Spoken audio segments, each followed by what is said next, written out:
영화 이야기하는 영화 중독자입니다. 이번에 할 영화 이야기는 2017년도 작품 카메라를 멈추면 안 돼이고요. 감독은 우에다 시니치로입니다. 우에다 시니치로 감독의 첫 극영화라고 보시면 됩니다. 20분짜리 독립영화를 제외하곤 이 영화가 첫 상업영화인데 저예산 좀비물을 이렇듯 완성도 있게 만든 작품은 제 영화 경험상 처음인 것 같습니다. 투자자가 없어 거의 알려지지 않은 배우들을 출연시켰음에도 감독의 독특한 아이디어 하나로 대박난 영화란 생각이 듭니다. 대충 봐도 도무지 어디에다가 제작비를 썼을까 싶을 정도로 후진 연출과 미술 장치들, 정말이지 이 영화는 아이디어 하나로 성공한 케이스이지 않을까 생각합니다. 이 영화는 장르가 공포 좀비 코미디물인데요. 사실 스토리보다는 화려한 편집의 미학을 보는 영화라고 해야 맞지 싶습니다. 사실 스포일러가 없는 영화라고 해도 맞는 말인 것 같은 영화입니다. 초반 40분만 참으면 모든 보상을 곱하기로 받으실 수 있는 영화입니다. 정말 웃다가 죽을 수도 있다라는 말을 이 영화를 두고 하는 말일 수도 있습니다. 영화는 3파트로 구성되어 있는 영화입니다. 첫 파트는 실상 40분간의 참혹한 고문입니다. 세상에 영화를 보다 이런 영화도 다 있구나 싶을 정도로 참고 보기 힘든 영화였습니다.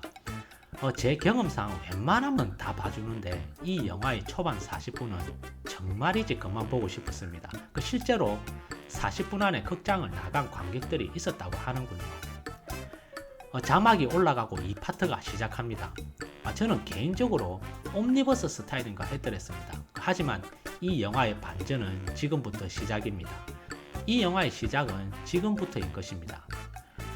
어느 방송사에서 특별 이벤트로 좀비물을 연출하는데 조건은 생방송과 영화의 처음부터 끝까지 원테이크로 연출해야 한다는 특이한 부탁을 받아들여 제작에 들어가게 됩니다. 모든 준비를 우여곡절 끝에 마치고 레이디 고 생방송은 시작됩니다. 한번 돌아간 카메라는 이제는 원테이크로 영화를 마쳐야 하는 급박한 상황으로 돌변합니다.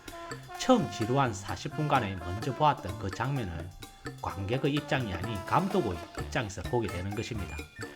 레이디 고 시작과 함께 카메라가 돌아가고 있는 사이 보이지 않게 급박하게 움직이는 스태프들과 배우들, 어떻게 해서든 장면을 이어가려는 스태프들의 고군분투하는 장면에서 관객들은 이제 할 수 있는 게 빵빵 터지는 웃음밖에 없습니다. 호러물답게 밖에서는 정신없이 피를 구하고 피 묻은 팔다리 마네킹을 다음 카메라가 올 것으로 세팅하고 다음을 준비하는 배우들은 정신없이 움직이고 컷이 없는 영화를 만든다라는 것이 얼마나 어려운가를 보여주는 이 장면에서 정말이지 정신줄 놓고 웃었더랬습니다. 처음 준비한 스토리와 대사는 온데간데없고 어떻게 해서든 생방송을 마쳐야 한다는 사명에 없던 스토리와 애드립이 난무하면서 이 영화는 드디어 끝을 향해 갑니다. 마지막 장면에서 장비가 고장나고 어찌할 바 모르는 상황에서 극적인 아이디어가 나옵니다. 영화는 우여곡절 끝에 끝이 나고요. 마지막 관객에게 선물을 하나 더 줍니다. 이 영화를 진짜로 찍는 메이킹 필름 장면을 보여주는데요. 처음에 영화를 찍는 프레임에서 빠져 스태프들의 영화를 만드는 장면을 보여주고 다음으로 카메라가 한 발 더 빠져 진짜 이 영화를 찍는 감독과 스태프들을 보여줍니다. 진짜로 원테이크로 찍는 감독과 스태프를 뛰고 넘어지는 리얼한 장면을 보여줍니다. 이런 류의 영화는 처음 겪어본 저로서는 황당함과 감동스러움이 동시에 오는 경험을 느껴본 영화입니다. 영화는 연출이 맞다라는 말이 딱 들어맞는 영화입니다. 40분간의 지옥을 맛보고 나머지 시간을 천국 같은 영화가 동시에 존재하는 이 황당한 영화를 추천해봅니다. 이상 카메라를 멈추면 안 돼였습니다.